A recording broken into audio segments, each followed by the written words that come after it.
Welcome, Mr. Chalmers, to Real Estate that is Unscripted. And today is very unscripted. Very unscripted. So what do you have to say for yourself? I got nothing. I got nothing at all. Well, we're just going to have fun like we always do. Like we always do. Did you like the intro where it says insert here? I was dying. I was like, wait a minute. I thought there would be more to that. I'm like, come on. This is all you got to say about that? That's the crawl. That's the crawl. We are the, we are the force wielders. We are the Jedi, and we're going to pick the ball up from there. So our guest this week is Jeff Chalmers. If you don't know who he is, you've been living under a rock, or you have been on a social media strike for 15 or 20 years. Despite the fact that you are an ardent Red Sox and Pats fan, be careful where you're going with this. We find common ground. Yes, we do. We do. All right. We do. So tell me about young Jeff. You grew up in the suburbs of Boston. You grew up where? I did, in the suburbs of Boston. I grew up in Arlington, which is pronounced by most of the other parts of the country as Arlington. Yes. But Arlington is literally 5 to 7 minutes outside of Boston, right next to Cambridge, Somerville. Okay, sure. Yep. So it's literally Boston, Cambridge, Arlington. That's how close it is. All right. So you may not know this, but I lived in Watertown, which is right next to Arlington. Right. Yeah. In 95. Okay. Used to ride my bike along the Charles River into Cambridge over there. Nice. Very nice. Remember looking at the Harvard boathouse. Yep. Thinking, wow, that's a big boathouse. Yeah. I really loved it up there. Although I did feel like very much a foreigner, because I talked funny. Oh, and you still do. I still do. So you went to Arlington High School? I went to Arlington High School. I was one of those public high school kids. It's just the way we are around there. Right. Although there is an Arlington Catholic not far from there. We don't talk about that. It's okay. Do they play Arlington in football on Thanksgiving and call it the Turkey Bowl? No, they don't. We actually play Somerville, and we have played Somerville since, I'd like to say, the 50s or 60s. Oh, it was a huge rivalry. What we call Slummerville, not And Somerville. You played ball. I played football, baseball, basketball, track. I just was one of these kids that you just couldn't get off the field. I don't know if you've ever met me, but I'm high octane kind of thing and that's without coffee. So sure, I've met you. I met you in Inman plenty of times. I met you in Buffalo a few years ago when we got snowed out. Yes. Blessed to have you on that one. That was so much fun, especially when there was one individual from Buffalo who, what is the best way to phrase it? Made a point. I'm not going to say a name, but she turned to be a good friend. But I was like, don't you ever do that at an event again. And I think you know what I'm talking about. During the course of that, remember it was the young versus the old kind of. You don't know what you're talking about. We were like, wait a minute, there's going to be a brawl here. Oh dear, yeah, that not a good idea. Yeah, not a good to tell people they don't know what they're talking about. That's for sure. And that was a wonderful event for NAR. Yeah. That I was running, and it was one of many events that I did for NAR. God bless the people I dealt with. There were some really amazing people, some wonderful people in the administration. And since then, I've then been invited back. Well, this will be my fourth time. So that was 6 years ago for that event. And then last year they asked, or 2 years ago, right before COVID hit, they asked me to create an event for them. So that's where HT Squared started, high tech, high touch. And that ended up happening last year. We did really well with it, knock on wood. And then we got invited to come back this year. And we just finished it last Thursday. And we had raving applause again. And now we're invited to come back for next year. So BNAR, Buffalo Niagara Association of Realtors, just a wonderful group of people. Peter, And right? some of the, Peter Semino is one of the people. Great guy. Great Doreen guy. Fahey, John Leonardi, and their whole executive group, as well as their tech team. Just wonderful people. Yeah. So I remember the first time I went there 6 years ago, and I remember taking a walk just to check out the area. And I'm thinking, okay, this is New York. So you keep your head down like you do in Boston. You don't bother anybody. And everybody that walked by me was like, hi, good morning, good afternoon. And I'm like, this is weird. Like, I expected people to be probably one of the nicest cities of all the cities in the country I visited. Just pure nice people. Absolutely. So New York is 2 states. Yeah. And we can have an argument about where upstate actually begins. Albany?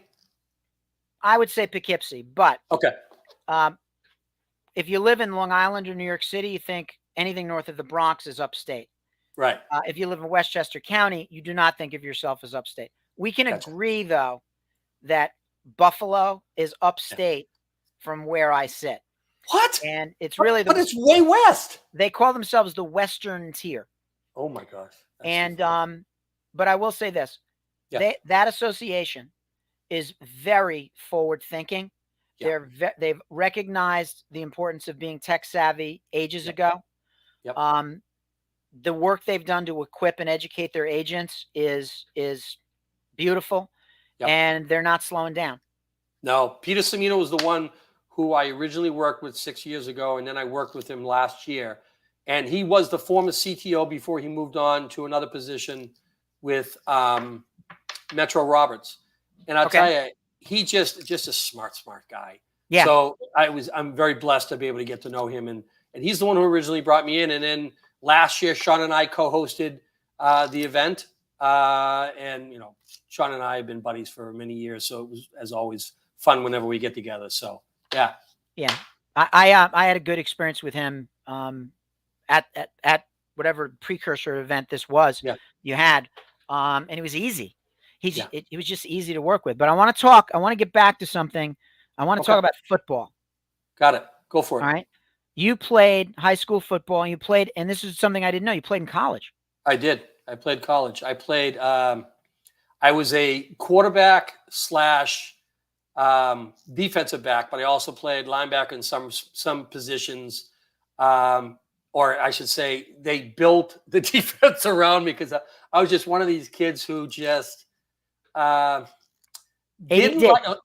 Give you a perfect example. I was a quarterback who used to piss off the coaches because I would throw the ball for a sweep, and then I would go after the defensive end, and the coach would be like, "You can't do that." I'm like, "Yeah, but look, I'm not going to stand around." It's just that was my mentality. But here's a quarterback that would, I could bench in high school was 300 pounds, in college 350 pounds. So I was, high school I was probably 170, 175. In college probably 190, 195. But I was not one of these guys who, like, in college, they were like, look, I understand you play quarterback. I'm like, no, not really. I didn't want to play offense as much as I enjoyed throwing the ball and having fun. I loved being able to get up there and hitting people. So, yeah, I had a lot of fun with that. I had some opportunity to go even higher after college.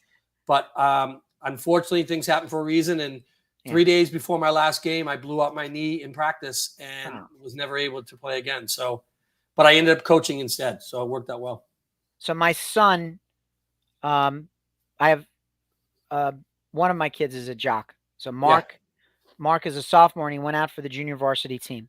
Yeah. And he plays linebacker and he's a backup quarterback. Nice. He doesn't want to continue at quarterback because it's too, he has to memorize too much stuff. And he's like, Dad, I either got to get grades or memorize the plays, but I think you'd prefer I get grades. I'm like, yeah. I think I'd rather. It's a wonderful position to be in. I had played it since I was 10, in Pop Warner and had a ball doing it. But as I got older, so I was very fortunate. I was one of 3 kids who got brought on varsity as a sophomore, and I was a quarterback. The problem was the starting quarterback was a senior. He was all state. The next year, the junior quarterback was all scholastic and ended up going to Dartmouth on a full boat. So I was the backup. The problem was, this is what the coaches said. Problem was, you had a great arm, great speed, but you had great speed. And I'm like, okay, but wouldn't you rather have someone who could do both? Yeah. So I had 4.4 speed, which if you look at most defensive backs in college, That's fast. in pros is so fast. So that's fast. So I originally was scouted coming into college to run track, and then I pissed off the track coach because I wanted to play football. So it is what it is. But the one thing, so you got into coaching, and that is sort of an interesting thing, right? Yeah. Because coaching and teaching are such an enormous component of what it is that we do, both for the people that work for us and for those that we work. We have to educate those for whom we serve. Right. Because the market is always changing. Yep. And I don't know what you did between like post-college and mortgages, but you got to be doing mortgages for at least 25 years from everything I've seen. So I've been in the business about 31 years. Okay. The first 15 years was in the title legal side, right? Okay. So I worked for law firms. The first 3 years I worked for law firms as a hired paralegal. And then the industry got dead in 93. It took a downturn. And when it did, the firm I was working for, I was one of 3 paralegals. Unfortunately or fortunately, I was paid the most. And because of it, the firm, guys like, look at, no, you're good at what you do and you know your stuff, but we pay you too much money. And I'm like, I get it. So I got laid off. 90s? Yeah, 93. This is the recession not a lot of people talk about. Yeah. So in 93, wild thing, I had a friend of mine who worked at one of the title insurance companies and said, look at, you know the business. Like, you know it good. You should start some kind of like consulting business. Like, we could feed you law firms because we have people where the law firms, the paralegal left at lunch, never came back. Too much business, so they're getting killed. Or they have people who are working there who don't know what they're doing. And I was like, yeah, I'll give it a shot. So then what happened is I started a consultant firm that used to consult for law firms. I would show them how to streamline their operations, leveraging technology. And this is early 90s, right? And then I created a web-based transaction management system, which I guess if you want to call it, was one of the first CRMs in the business. It's got to be. Click and close. Yeah. So crazy concept, right? But what's funny about the idea is that me consulting for law firms is coming out of college, I wanted to go to law school and didn't get in. So all of a sudden, now I'm in a position where I'm working for the law firms, from small sole practitioners to the biggest and most, probably the most popular and busiest conveyancing firms in New England. And then my business just took off. And then it went from that to creating a regional settlement company that did national business, and the web-based transaction management system worked out, to all of a sudden having one specific mortgage client who came to me and said, look, you should be doing like this stuff. And I'm like, never gonna happen. I do not want to be a used car salesman. He's like, no. I get what you're saying, but not everybody in the business is bad. And you're about as honest as the day is long. And I think that will help you and help us, because we think you know that side of it.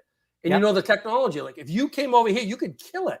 So I'm like, well, give me some time. So it took me a year to do the due diligence and say, okay, you know what? This isn't so bad. But it really came down to me with the regional settlement company I had 1 or 2 mortgage clients that I was referring a ton of business to, just started screwing people I was referring the business to. I mean, changing fees, changing rates. And I was like, this ain't going to happen. So I went to one of them and said, look, really simple. You either stop doing what you're doing and make it honest, or I'm going to get in the business and put you out of business. And he's like, yeah, you'll never do that. So I did. I got in the business. I took all of his clients. I shut down his company. And since then, I've done everything I can to basically keep the business honest. And if I'm the last remaining honest mortgage person in the business, so be it. So, but I've been consulting, I guess, for 25 years. So the company I'm with now, my boss is just, when he brought me on, he said, look, we've been looking at you for 2 years. I'm like, oh, great. That makes me a little nervous. He's like, no. We see what you're doing, which is not like anybody else in the mortgage side of it. You have a skill set that nobody has. And I was like, yeah. And he's like, look, I'll let you continue to do what you're doing. You're speaking all over the country. You're doing a lot of educational stuff. You're having fun doing it, but you're really good at the mortgage side too. So why don't we do this? Why don't you continue to do what you're doing? you continue to do the speaking, and in situations where a company or association hires you to come speak and they don't pay your expenses, we'll cover your expenses. And I was like, what? And he goes, and then since we have offices all over the country, most of the part of the country, 35 states, we'll also pay for you to do sessions for some of our managers in different states. So I'm like, yeah, this is kind of a no-brainer. So it's, I help out with the tech side of it, obviously. And, I brought in some really great partners that are strategic partners for my consulting company, Results Consulting. So BombBomb, as an example, HomeBot, Sure. Once Hub, which is like a Calendly on steroids. And so it's worked really, really well for the company. It worked well for me. I literally get left alone, if you want to call it that. And I just go and, So, I mean, we have a strategic partners with some major companies throughout the country, and we love it. It's worked out really, really well for us. I'm a big tech nerd. Where you can get me up and talk tech, where I can this is what you need to streamline what you're doing. Instead of doing 5 steps, now you can do 3. But the closing side of it, when I was doing the consulting, this is the stuff I love to do. So imagine if you're able to basically shorten a closing process on like a refinance from 30 days to 5. That's the stuff I built. So people like, that's impossible. I'm like, really? You want to try it? So that's what we did. So I literally had the technology. I created a one-stop portal where you could find a home, finance it, and close it all online. It was called Click and Compare. And this is back in the mid 2000s, which is when I dove into the mortgage side. And then I had some big players like Wells Fargo start making some rumblings. They're like, you can't do what you're doing. I'm like, what are you talking about? Because what was doing is I had one page that looked very much like Lending Tree. And this is before Lending Tree came in. Right. And what it essentially did is it showed all the major players in the region and me. It showed the rate and the APR. And I beat every person for 3 years. That was the first 3 years I did it. Ain't rocket science. I just had the company who hired me.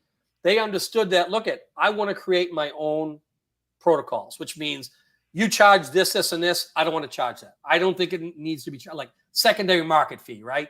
Shut up. That's just a junk fee. You guys doing junk fees, I don't want to do junk fees. Processing fee, totally get it. Underwriting fee, totally get it. Anything else, I'm not charging it. So I was beating everybody because, I could beat you on pricing because I wasn't being a whore. I could make good money without basically taking money out of the pocket. So I beat everyone in rates. I beat everyone in fees. I beat everyone in service. And then you've got some of the companies who just came along were like, we don't like what you're doing. I'm like, well, what do you mean? See, there's 2 buttons. One that says apply and the other one says compare. And the compare button goes right to their fee page, which shows exactly what you're paying. And this one specific lender that was complaining, the page we found went behind the scenes to show what they actually charged. And they didn't like that. Oh, yeah. well. Yeah. So now I'm basically creating conferences all over the country, and I absolutely love it. Well, it's clear that you love it. It's also clear that you know a little bit about mortgages. So you've been originating since the mid 2000s then? Yep. So 2005 is when I basically got into the mortgage side. Okay. Gotcha. I got into business in 91, 92. I did not know that you had been a paralegal. I didn't know that you looked at law school. Didn't know any of that. Yeah. And crazy concept. yeah. Crazy concept. So tell me about your first couple of years in originating. Because and I preface this by saying I used to originate. Yeah. I was an agent for 5 years, then I moved back home, and then I was a loan officer for about 5 to 6 years. Oh, God bless you. So you absolutely understand that side of it. So when you're talking to some banana head LO and he's starting to tell you things and you're looking at him like, yeah, nice try.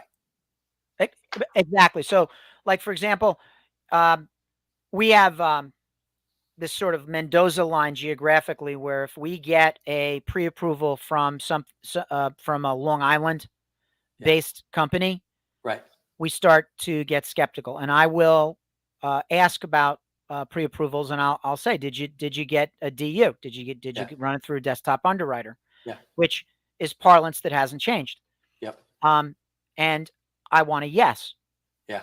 If there's no yes, then that mortgage pre-approval is not worth the paper that it's printed on. Exactly right. Exactly right. Yep. So yeah, you can cut through the baloney fairly quickly. Yep. And yeah. So you're in. What got you into the origination end of it? Well, so as we were talking about when I had that regional settlement company and Right. was dealing with some scumbag mortgage people, Oh, really, yeah. all right. So So you were again, like, so this reminds me a little bit of, do you know Jonathan Kaufman of no, Nest Real? Okay, so um, he worked for a franchise. yeah, By his own words, and forgive me, I'm truncating it, but yeah, he did like sort of a Jerry Maguire kind of philosophical manifesto that he I showed totally his get it. boss, Yep, I get and it. the boss said, "That's nice," Yeah, and he said, "Well, can we do this here?" And they were like, "No." yeah, So he started Nest, and he torched them in market share. Just yeah, right. Because, right. all right, well, if you're not going to help me, I'll just help myself, right? Yep, So, yep, um, the market will always be thirsty and open to people that do things honestly. yeah. Crazy concept, right? My feeling is that the truth always comes out, always. And you can sit there and play the game as much as you want. And there are millions of borrowers out there, right? Yes. But a bad name, it comes up quite Yeah. often. You can try and hide as much as you want, but a lot of the people that I knew when I got in the business back in the early 90s aren't in the business anymore, Of course not. especially the mortgage people. Yeah. Yep. Because All they right. just So knew. one of the things that we will often advise clients is, you want to use a local lender who's accountable and is Yep. not, outsourced and decompartmentalized out in, you know, Sheboygan, whatever. Right. Forgive me if you're in Sheboygan. Right. Um, that is probably the same for you also. I mean, the fact, Yep. local accountability, local knowledge. I know who my loan officer is. If something Yep. comes up, I know who to talk to, that sort of thing. I would imagine you have been brought in to clean up messes. Oh yeah. I've had situations more times than I can possibly tell you where the idea of having integrity is volumes. It's your signature, right? Yeah. If people come to you because they know you're the one who will give them the straight line and either fix it or tell them it can't work, that's what you want. So if I'm the third one in line and someone comes to me and says, look, at the last person that we used was of this, giant mortgage company, Yeah. and he looked at it for 4 weeks and he's the third one in line and I'm the fourth one. And I'm saying, I turned and I said, look, I'll take a quick look at it. So I look at it. Yep. There's two things that any really good loan originator knows how to do. One, how to structure a loan. Two, know guidelines. And the majority of people in our business don't know either. Yeah. So, simply put, I'm the fourth person in line. I look at it and say, okay, based on guidelines, you can do X, Y, and Z. That will reduce your DTI, which means we'll be able to qualify. And then I remember the realtor saying, no, that's impossible. Look at Jeff, you're the fourth person. 3 other people looked at, and the last guy had 25 years of experience. They said, I can't tell you what they looked at. I can't tell you what their knowledge is, but I can tell you that I have no time to bullshit you, and I won't bullshit because I'm not going to spend like when these LOs will basically do this teasing of the rate. Well, this is what the rate I'm giving you, but and it comes different. No, I tell people all the time, look, here's what I'm going to do. I don't give rates over the phone ever. I will give it to you in writing so that way you can never say I said that. Here it is. So the same concept, right? I told her, I said, look, this is what can be done. And here, let me show you. Here's the guideline. I'm going to show you the guideline. I'm going to give you a link to it so you can see what I'm talking about. And she's like, well, how come everyone else didn't know it? I'm like, I can't tell you that. I have no idea. But our business in general is broken. You've got people who shouldn't be in the business, should be trained better. I mean, there's a huge rhyme and reason why I created the HT squared, because there was you and I've had these discussions about how frustrating it is dealing with someone on the other side who doesn't know what they're doing. Oh my God. Yeah. I posted this in our company's Facebook group. You know that, who's the guy that plays Iron Man? Anyway, he's like this, Yeah. and it's like when the agent on the other side knows what they're doing. Yeah. It's the thing that I like is that when you get to know a bunch of really good people who know their stuff, sir, that's your network. That is your network tribe. These are people that you can refer all over the business. So when I ended up getting my licenses, I started with Massachusetts for obvious reasons. That's where I live. Yeah. And then I kept having people that I had seen me speak across the country at state associations for NAR, WCR, that started saying, you should come to our state. Look, you can't do every state. There's so many idiosyncrasies in all the different states. But Yeah. I did know that there were New England I knew cold because I'd been doing this for so many years. And then there were other states that I had so many clients either moving to or relocating to. So my idea is, well, I got to pick the states that make the most sense for me based on where my clients are going. And Massachusetts people stay in the New England region, right? Yeah. But when they relocate for business, they go to California. So let me get a California license. When they retire, they go to Florida. So let me get a Florida license. So that's why I have the licenses in the 6 New England, California, and Florida. And to me, it works really well. Yeah. So when you said that you have to know the guidelines, you have to know how to structure a deal and everything like that, it reminded me back to the discussion of what a quarterback has to know. You have to know the rules, and you have to know the plays, and you have to know where we are in the game. Exactly. Right? Exactly. And that's not easy. So here's my son, who's a smart kid. Here's another kid on the team, also a smart kid who with quarterback experience. Neither one of them wants to play quarterback. Why? Because they don't want to flunk out of school. They don't want to have their grades tank because it is that demanding up here. Yeah. So with playing quarterback on this stuff, understanding the guidelines, everything like that. Okay. Yeah. You have one size fits all mortgage people out there. Yes. And I like to, clip the on banks. ties, cool, the banks, right? J. Phil, the banks. Exactly. So when there are people that think, and this is a fun myth, they think, well, I bank at big box brand. Yeah. I'll go down to the branch, and because I have my accounts there, I'm going to be treated differently. Yeah, you're going to be treated differently than what you're expecting, pal, because the mortgage company. Yeah, exactly. They cannot go outside the lines. They can't get off at this exit. They can't do that. And here's the piece that you probably know, but a lot of people don't. There is a major difference in qualifications. And when I say qualifications, the requirements to become a loan originator, whether you work for a broker, lender, and bank. Right. With a bank, you just need to have an NMLS number, which means you're in the system. Right. But to work for a broker or lender, I have to jump through hoops. I had to take 2 tests. I have to get screened by the FBI on a yearly basis. Credit reports. I mean, there's a long list of things that I have to do requirement-wise. Days of CE stuff. None of that stuff is required at a bank. That's telling, isn't it? It is. It's very telling. All right. So it's Robert Downey Jr., by the way. There we go. Who brought in that? Tim giving you? Tim says Tony Stark. I'm like, yes. No, Tim, not Tony Stark. Well, he plays Tony Stark. Tony Stark. So, all right. So, you have to play quarterback. You have to know the rules. All right. Yeah. I did not know you're licensed in all these states. Did not know that. So, what state is the biggest pain in the neck? I'm not saying it because if it ever got out to the freaking... Is there one state that is a bigger pain in the neck? Oh, there is one state that is very difficult. Okay. And there's a rhyme and reason for it, because I would say that this state has the most difficulties with fraud and other things. So I totally get it. Okay. But oh my God, jumping through hoops. Yeah. I'm not even going to go through the qualifications because it's insane. But to get licensed there is very difficult. People don't understand. People think that you sit there and you make all this money doing the stuff you're doing. Let me tell you something. In Massachusetts alone, it costs me $500 or $600 just to get my license renewed every year. Every year. That's more expensive than a doctor. Yeah.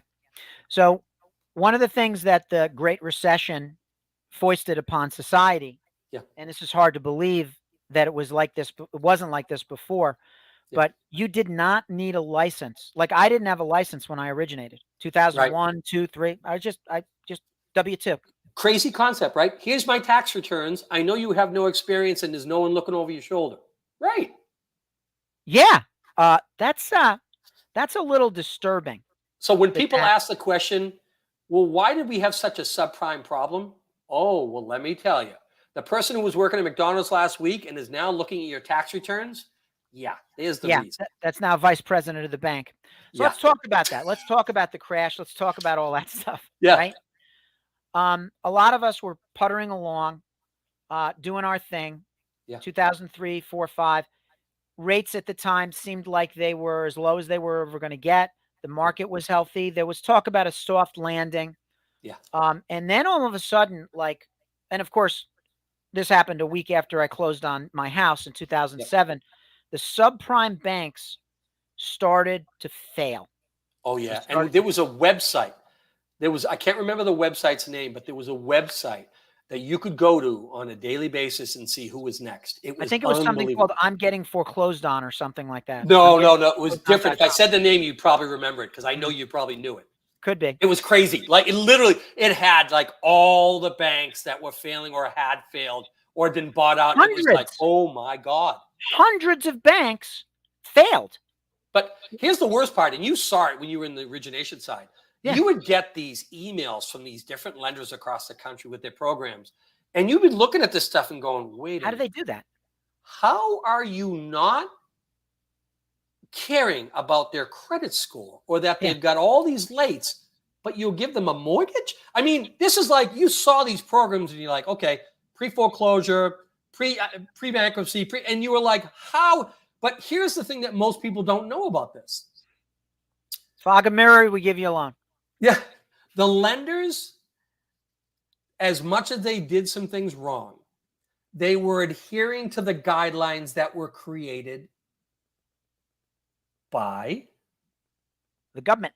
The government. Yep. I'm not saying the government was wrong, but the government doesn't do this stuff, right? No. So they're just trying to set guidelines to try and create some type of business. You know, they're trying to get the business going. They're trying to get, I get it. I totally get it. But what happened is you got these savvy lenders that are like, look this is what we're going to do. So we're going to create this. And it met guidelines. So then you get these programs. I mean, I don't know who in the world thought that a ninja loan was sensical, made any sense. I mean, you're going to sit there and tell me. So pre-qual versus pre-approval, old school, right? Pre-qual, you call someone on the phone. Okay, my credit score is this. I make this, and I've got this money in the bank. Okay, good. Here's your pre-qual. Pre-approval, you get all information. You basically do. They put it in LOS system, loan origination software. They put in that. They run it through DU. DU basically says, does it meet Fannie or Freddie guidelines? Yes, it does. Okay, good. Here, after I've reviewed your credit, your assets, your income, here you go. Here's a letter that basically says, yeah, I've reviewed it. Two different worlds. Nowadays, a pre-qual and a pre-approval are considered the same. They're not the same. Stop using it as the same. But where you can basically run something like that, and I have every one of my clients, I probably meet 1% of my clients before the closing. And at that closing, I try to attend all my closings because it's the only opportunity I get to meet these people. Yeah. And I'd like to meet every single person I'm doing business with. I mean, I'm not going to go out of state for things, but yes. So California might be a stretch, but yeah, exactly. But look I pulled some things off, so you never know. And sometimes it might surprise somebody. Yeah. But the fact of the matter is, I push everybody to go online and use our system. We have a phenomenal system. And I like to explain the company I work for, Mortgage Network, as, and this is what my boss always calls. He goes, look, we're a tech company that does mortgages. That's how tech oriented. Because we literally, instead of using the third-party origination systems out there, we engineered our own. Yeah. So, and it does incredibly well. Like I literally could shave off a half an hour from what it used to take me to do a loan out, which is awesome. And the way you want it, and the idea that I can use it on my mobile, yeah, that's exactly what I want. That's exactly what I want. But you're in a position now where you're able to do these things quick. But so you've got the smart, experienced brokers and agents like yourself who know to ask that question, because still today there are LOs trying to literally do this short stuff and not running through it to you. I like, how do you think you're not going to get caught? Like our system, you can't run and basically print out a pre-approval without DU being run and credit being, it won't do it. Yeah. So Good. That's what you want. You want those check marks, checks and balances. You have to have those checks and balances, and here's why. Yeah. I don't think people truly understand the crucial importance that the mortgage market has, not just on the housing market, but on the economy as a whole. Yeah. Because if you pull the rug out from the housing market, Yep.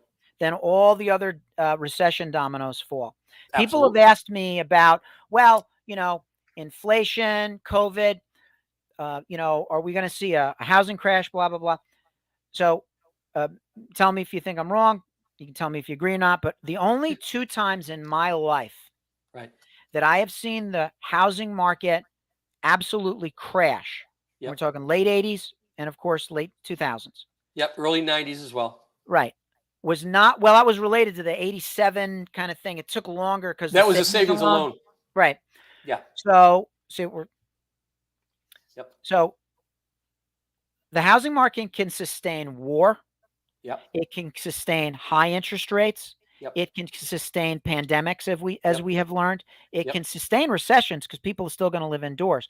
The only thing the housing market cannot sustain is a broad financial failure where the banks can no longer lend money or else they're going to go out of business, right? Savings and loan, subprime, Yep. two feathers on the same bird, which is they've made so many billions of bad loans that all the crash dominoes ended up falling. Everything else, the housing market can pretty much sustain it. It can. And you'll ask anybody who ever heard the phrase CDO squared, just cringe when they find out what that actually means. It's insane how we ever got to that point of such treachery, how you could possibly do what they did. It's insane. But you nailed it, because look at, I don't think people realize the significance of the real estate market. We are 1/4 of GDP. 1/4. So if that thing fails, you don't think that domino effect's going to happen? Yeah, exactly. Because think of all the people that get paid at the closing table. Think of all the downstream things that occur from the closing table.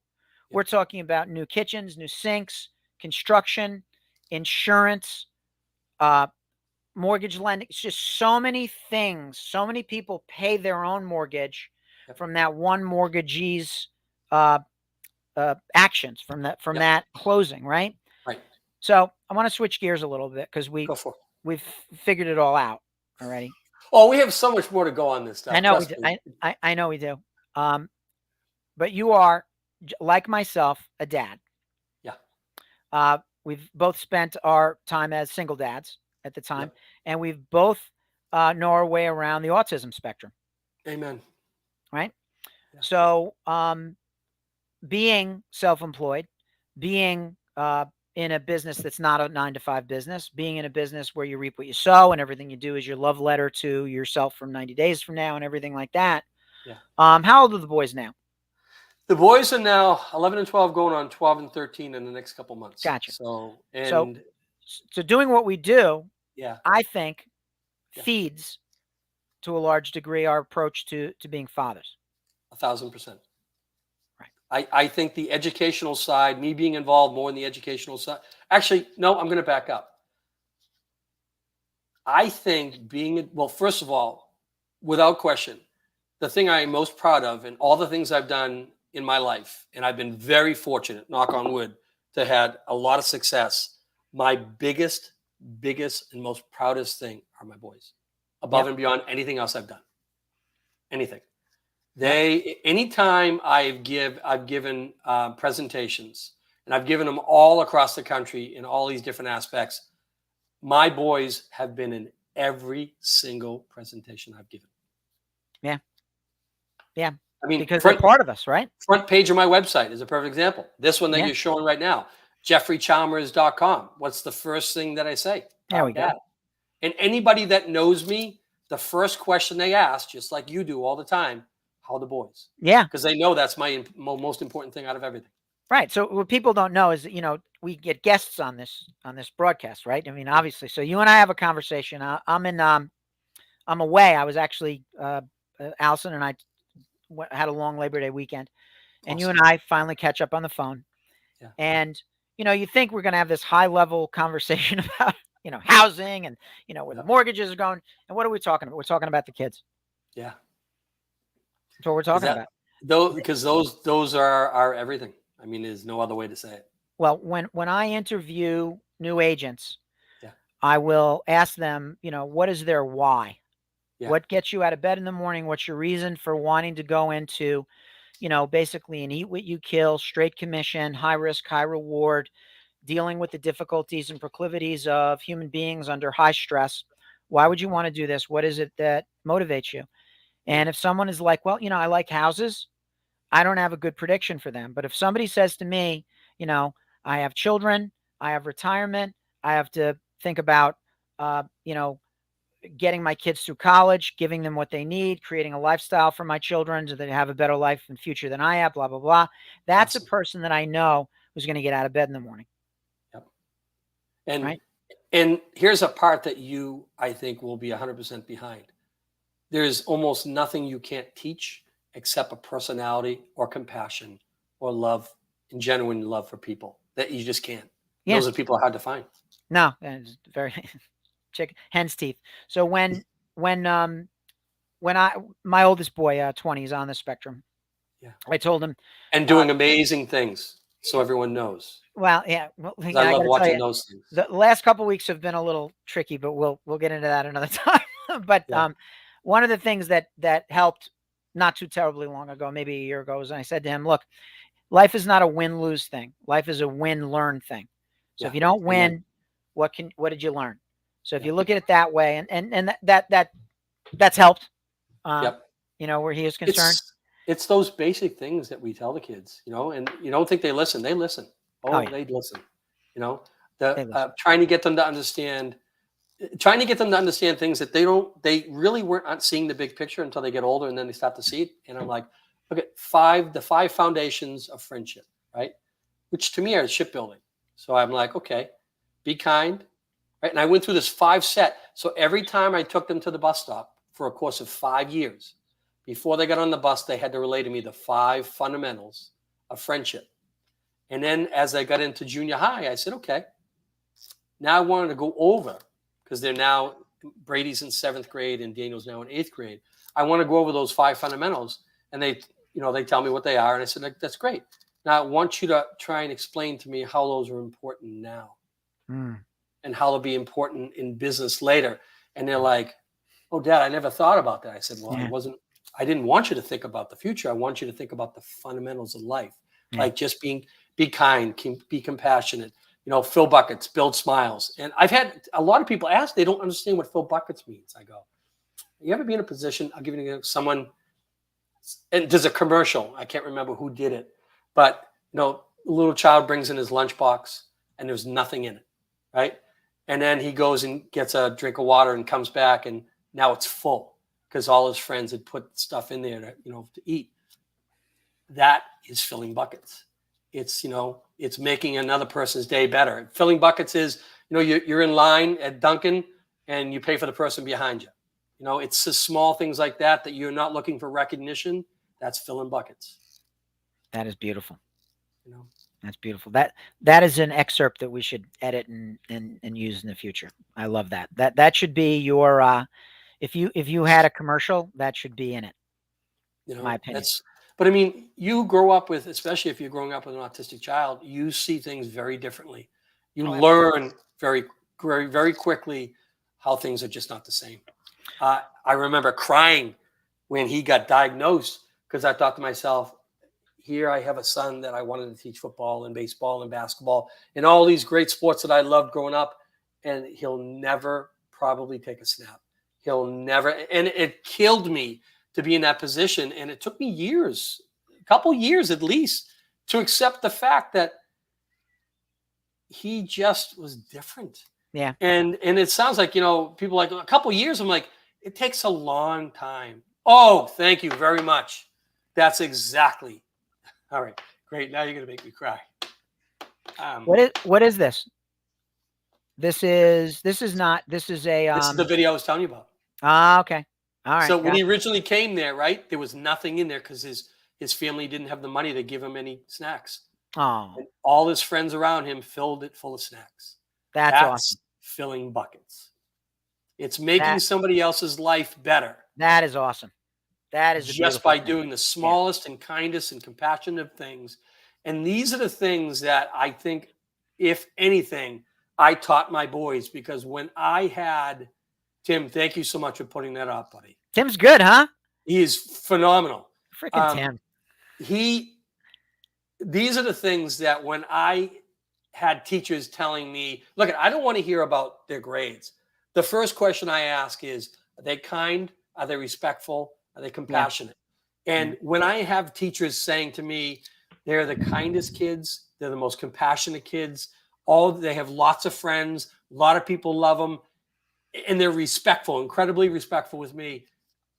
If they got great grades, that's a bonus, but that's not what I care about. I care about that. So when they're getting awards about, being the kindest in their group or their classroom and things like that, that's what I care about. That's the miniature building ships concept. It's trying to make people understand that it's not about profit. It's about people. Yeah. And if you can focus on that simple concept of helping people without any regard of what you're going to get back, you will be successful for years. Yeah. Profit comes out of the first thing, wanting to do a good job, wanting to make a contribution, wanting to spread positivity, happiness, making people feel important, making people feel like they matter. Yeah. People knowing that you care. Absolutely. Genuinely, right? Genuinely care. Not faking sincerity, actually, being sincere. I always tell the boys this. I said, look, here's where you can tell when someone's not telling the truth. If what they're saying and what they do don't match. Right? So I tell people, I said, look at when, I've had people come to me and say, well, why should I use you versus anyone else? I said, well, you shouldn't. And they go, what do you mean? I go, well, look, if you're looking for someone who's going to give you this phenomenal low time rate, best than anyone else, you're looking at the wrong place. I'm not a rate shopper. I'm a service person. I don't sell, I service. So if you're looking for someone who's going to take care of you and give you a great rate and competitive fees, I'm your person. I'm the person that when you need to have that pre-approval, within hours of when you need it because you're running last minute, I'm there. I'm the person that on a 10 o'clock on a Saturday night is basically getting your stuff because I know it's important because you said it's important. Yeah. I'm the person who's getting you approved weeks before you're closing because you've been so stressed out during the course of it that all your friends have told you the hell of closing, and I just completely turned your world because everything I said, I did and followed up with in writing so you had it. This ain't rocket science what we do. No, it's not. So you said the R word, and we're almost 48 minutes into the broadcast. What was the R word? What I love about this. You said the rate word. Oh, the rate. So, here we go. We probably should ask this question. Yeah. Where do you see rates kind of settling in over the next year or so? Well, my first answer would be if I knew that answer, then I would be a billionaire. Yeah. That's true. That's the honest answer. We don't have crystal balls. There's no doubt about that. Exactly. But based on experience, I always try and tell people my job when it comes to rates is to tell you where the trends are. If I see a trend that's going positive and you're in a position to locking and I see that the prior trends are bad, I'm going to tell you, you can take two routes on this. You can be positive and smart about it and take money off the table, or you can be greedy and lose it. Yep. So if I'm telling you to lock, and here's a perfect example of one that I think is phenomenal. I had a client, and this has got to be 10 years ago, who was a professor of economics at Boston College, okay, doing a refinance. Okay. So he called me and said, hey, look at Jeff, you let me know when we're going to lock the rates and everything else, and I'll make a decision. Okay, no problem. So it came to that time. Loan was approved or close to be approved. And I said, okay, look, it's time to lock based on what you're looking for a rate and where the market is. He goes, I think the rates will get better tomorrow. I said, no problem. Wait until tomorrow. They went up an eighth. No big deal. Okay, 0.125. All right, no biggie. Over 30 years, I can tell you how much interest. It might be a biggie. So now 2 weeks go by. I said, okay, now you're at that price point again. Interested in locking? Because you got to remember, I make recommendations. I don't tell you what to do. It's your money, not mine. Right? You can either listen to my expertise or not. That's the value of Paul. Right. I don't chase people. I help people. And so I move on to the next client. So I said, okay, it's time to lock. He's like, no, I think tomorrow will get better. Went up a quarter. Okay, no problem. 2.5 weeks go by again. And I said, okay, it's back to that price point. It's up to you. He goes, I'm an idiot. I should have listened to you the first time. Lock it. We locked. The next day went up a half. Whoa. 2 weeks later after closing. Yep. 2 weeks after closing, I get barraged by phone calls. He apparently had a discussion at a school function with a bunch of other parents, and they were talking about refinancing. And someone said, oh, look it, I got a great rate. I just wish I didn't have to pay so much money in closing costs. My client goes, I got the same rate and I paid 1/8 that. He goes, that's impossible. He goes, really? I just closed a couple weeks ago. Everybody that was in that discussion called me and said, Mark said, whatever you say, do. There you go. Yeah. That is the power. That is the power of referral from a happy client. Look at, people don't like to talk numbers, and I don't think numbers mean anything. I'm sorry. I just don't. What I think matters are the raving fans that you create, who create that free marketing and free leads. When people sit there and say, well, how much do you think it should be to buy leads? It shouldn't cost you anything.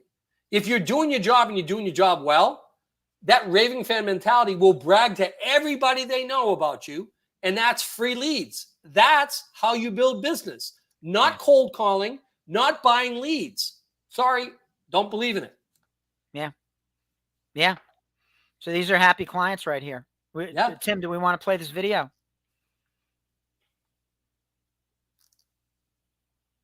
Oh boy. We don't have audio. And I've got lots and lots of those videos. And this is one of the things I talk about at the conferences. This is so easy. So I'm at a closing and I say, hey guys, can I just grab, 45 seconds to a minute of your time? Yeah, I guess so. I'm just going to do a quick video. Don't worry about it. I promise you won't get hurt during the course of it. I do it. I'm done. All of a sudden they're like, that's it. I'm like, that's it. And Lily, I got it. Now you post it up. Now look at, I've closed 15,000 plus transaction. And I always tell people, nobody cares. So when you're sitting there and you're sitting down with someone like, I've been doing this for 30 years. Nobody cares. No one cares. You know what they care about? Do you have the knowledge to help them when they're asking you questions and you're giving them legitimate answers that make sense? And do you have success in that region or whatever topic they're talking about and can walk them through it? And don't try to sit there and talk technical. Nobody wants you to talk technical. Our job is to take the complex and make it simple for people. Yes. Without pulling them out of their lives. Yep. Yeah. So the I've been doing this for X number of years, to me, is the default baloney, self-aggrandizing way of saying, I don't know. I got 52 designations. Yeah. Oh, that's lovely. I have no idea. Sorry. Are your people pre-approved? Oh, I've been doing this 30 years. Trust me. No. Are your people pre-approved? Yeah. And somebody said it to me once, and I think this is a very good way of putting it. Anybody that says I've been doing this for X years more than like once a month, all right? Anybody that says that, they haven't been doing it for 30 years. They've been doing 1 year repeated 30 times, and they've never learned. They've never learned anything. Because why are you telling me this? I asked you a specific question. What is it? Yeah. I didn't ask you for your LinkedIn profile. I asked for, are your people, qualified or not, or whatever. So the perfect example was the point that you had made, where I had, I was the fourth person in line from an agent. And the person before me had 25 years of experience and still didn't know what someone would be taught in the first 5 years.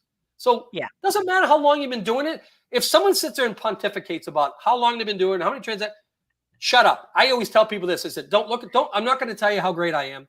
Because if I honestly had to tell you, I'm not great. I don't see myself as anything special, but I am honest. And I ain't going to bullshit you, and I'm not going to waste your time or mine. So don't do the same to me. What I will tell you is this. Type in my name on, let's say, whatever site you want to go on. You're going to find my name all over the internet. Yep. And you're not going to find anything that is going to rock your world in a bad way, because I just haven't lived my life that way. Yeah. And I've done the best I can to make sure that my boys have something to go from, like I did when I was at a closing, and a woman I was doing the closing for was like, Chalmers. Are you related at all to a Don Chalmers? I said, yeah, that's my dad.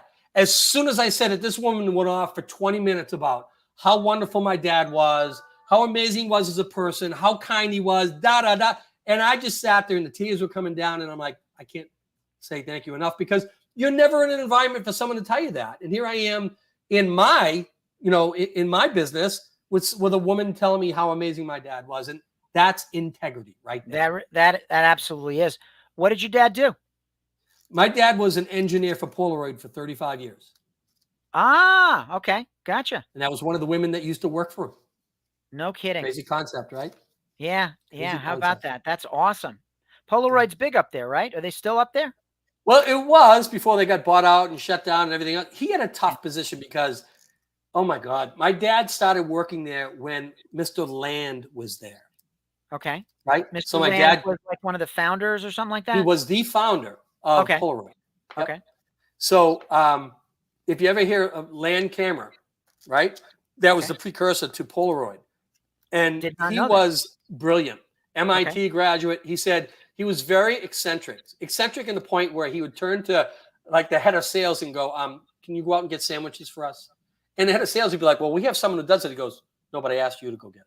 Yeah. Right. He's like, he didn't care about titles. He didn't care about anything else. He goes, he didn't have a car. So what he would do is he would call somebody in the middle of a snowstorm at 11 o'clock at night and say, can you come pick me up and take me home? The person would be like, okay, Mr. Land.